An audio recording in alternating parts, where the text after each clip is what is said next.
America is no stranger to protests. But something feels different this time. Across the country, from bustling cities to quiet towns, a wave of demonstrations has erupted. This is the hands-off movement. And it's about much more than just politics. Millions are taking to the streets, united by a single powerful message: stop attacking our welfare system. These aren't just isolated incidents. This is a nationwide outcry against policies perceived as harmful, especially to the most vulnerable among us. The protests are a direct response to the current administration's agenda. From healthcare to education, from environmental protection to social safety nets, drastic changes are underway. For many Americans, these changes feel like attacks, leaving them anxious and afraid. They see their access to vital services being chipped away, and they're worried about the future. This anxiety isn't limited to any one group.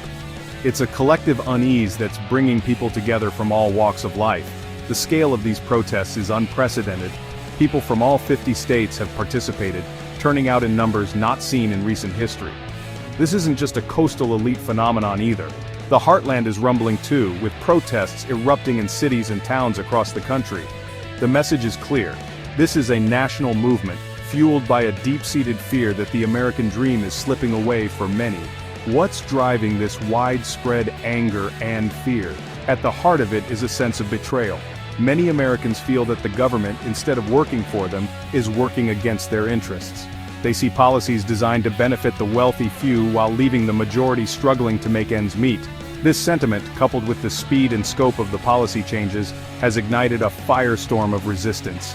The hands-off. Protests are a testament to the power of collective action and a stark reminder that when people feel unheard, they will make their voices heard. The term welfare often evokes complex emotions, but at its core it represents a safety net, a lifeline for millions of Americans facing difficult circumstances. It's the help a single mother relies on to feed her children. It's the support that allows a senior citizen to afford their medication. It's the difference between having a roof overhead and being out on the street. The current wave of protests highlights a growing fear. This vital safety net is under threat. Proposed cuts to public welfare programs are causing widespread anxiety. For many, these programs aren't just abstract line items in a budget, they are a lifeline. They represent the difference between stability and despair. The proposed cuts threaten to push millions deeper into poverty, leaving them without the support they need to survive. This fear is palpable in the streets, fueling the anger and desperation driving the protests. One of the most contentious issues is the proposed restructuring of Medicaid. This program provides healthcare to millions of low-income Americans, including children, pregnant women, and people with disabilities. Critics argue that the proposed changes would result in millions losing access to essential healthcare services. They point to the potential for increased medical debt, untreated illnesses, and even preventable deaths. The fear is that these cuts will disproportionately impact the most vulnerable, those who can least afford to lose this lifeline. Another major concern is the potential impact on Social Security. This program is a cornerstone of retirement security for millions of Americans. The proposed changes, while presented as reforms, have sparked fears of benefit cuts and a weakening of the program's long-term solvency. For seniors living on fixed incomes, even small reductions in benefits can have devastating consequences. The protests reflect a deep-seated anxiety about the future of Social Security and the potential for millions to face financial hardship in their golden years. Medicaid and Social Security are not just government programs, they are threads woven into the fabric of American society. They embody a promise that we, as a nation, will take care of our most vulnerable citizens. Medicaid ensures access to health care for low-income families, children, pregnant women, the elderly, and people with disabilities. It's often the only safety net for those who can't afford private insurance. Social Security provides a financial cushion for over 65 million retirees, disabled workers, and their families. The proposed cuts signify a potential unraveling of the social contract. For those who rely on Medicaid, the cuts mean sacrificing crucial medical care. Imagine a single mother forced to choose between food and medicine for her sick child. The consequences of these cuts are real and potentially devastating. Social Security cuts strike fear into the hearts of millions of retirees. For many, Social Security isn't a luxury. It's the difference between a dignified retirement and poverty. These cuts threaten to erode the financial security of seniors. forcing them back into the workforce or into homelessness. The protests reflect a growing concern that the promise of a secure retirement is being broken. The anger and fear surrounding these proposed cuts are palpable. People see them as a betrayal, a sign that the government is turning its back on its citizens. The hands-off. Protests are a desperate plea to protect these vital programs. The message is clear: healthcare and retirement security are rights that must be protected for all Americans. Section 4. Beyond the pocketbook, immigration, environment, and more. While the proposed cuts to public welfare programs are a major catalyst for the hands-off protests, the anger runs deeper. It's fueled by a growing sense that the current administration is pursuing an agenda that marginalizes and disenfranchises large segments of the population.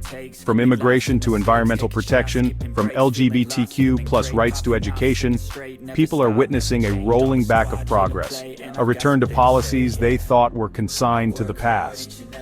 The administration's stance on immigration has been particularly contentious. Increased border security measures, stricter immigration enforcement, and a reduction in refugee admissions have all been met with fierce opposition. Protesters see these policies as inhumane and discriminatory, tearing families apart and demonizing immigrants. They argue that the focus should be on creating a fair and compassionate immigration system, not on building walls and closing borders. Environmental policies have also come under fire. The administration's rollback of environmental regulations, its withdrawal from international climate agreements, and its support for the fossil fuel industry have sparked outrage among environmental activists and concerned citizens alike. Protesters argue that these policies prioritize short-term economic gains over the long-term health of the planet and the well-being of future generations. They demand a shift towards sustainable practices and a commitment to combating climate change. The hands-off protests are a rejection of this perceived assault on progress. They represent a demand for a more inclusive, just, and equitable society, one that values diversity, protects the environment, and upholds the rights of all its citizens. The protests are a reminder that social progress is not inevitable. It requires constant vigilance and a willingness to fight for what is right. Section 5. A Sea of Dissent, mapping the protests across America. The hands-off. Protests are not confined to a single city or region. They are a nationwide phenomenon, a wave of dissent washing over the entire country. From the bustling metropolises of the East Coast to the sprawling cities of the West, from the heartland to the Sun Belt, Americans are taking to the streets to make their voices heard. This is not just a coastal elite movement, it's a groundswell of anger and frustration that transcends geographic and demographic boundaries. In Washington, D.C., hundreds of thousands gathered near the White House, their chants echoing through the halls of power. The air crackled with a mix of anger and determination as speakers denounced the administration's policies and called for a return to sanity. Similar scenes played out in New York City, where a sea of humanity flooded Times Square, their voices rising in unison to demand change. From Boston to Philadelphia, from Chicago to Los Angeles, major cities became focal points for the protests, their streets transformed into rivers of dissent. But the protests were not limited to urban centers. In small towns and rural communities across the country, people gathered in town squares, at courthouses, and along Main Street, their numbers smaller but their message no less powerful. In the heartland, where reliance on social safety nets is often a matter of survival, the protests took on a particular urgency. Farmers, teachers, factory workers, and small business owners stood shoulder to shoulder, united by a common fear for their future. The nationwide scope of the protests is a testament to the depth of anger and anxiety felt by millions of Americans. It's a clear indication that the current administration's policies have struck a nerve, awakening a sleeping giant of dissent. The message is clear: this is not a partisan issue. It's about fundamental values, about the kind of society we want to live in. And from the looks of it, Americans are not backing down. Section 6. Voices of change. Who's organizing and speaking out? The hands-off. Protests are not the result of a top-down movement orchestrated by a single organization. Instead, they have emerged organically, fueled by a groundswell of anger and frustration. This is a true grassroots movement, powered by the energy and passion of ordinary citizens from all walks of life. Within this diverse movement, key voices have emerged, helping to amplify the message and mobilize the masses. Civil rights organizations like the NAACP and the ACLU have played a pivotal role in organizing and coordinating the protests. Their experience in grassroots organizing has been invaluable in channeling the raw energy of the protests into a powerful force for change. Labor unions, representing millions of workers, have also been instrumental in mobilizing their members to participate in the protests. They have organized rallies, marches, and strikes, bringing the might of their collective bargaining power to bear on the fight for social justice.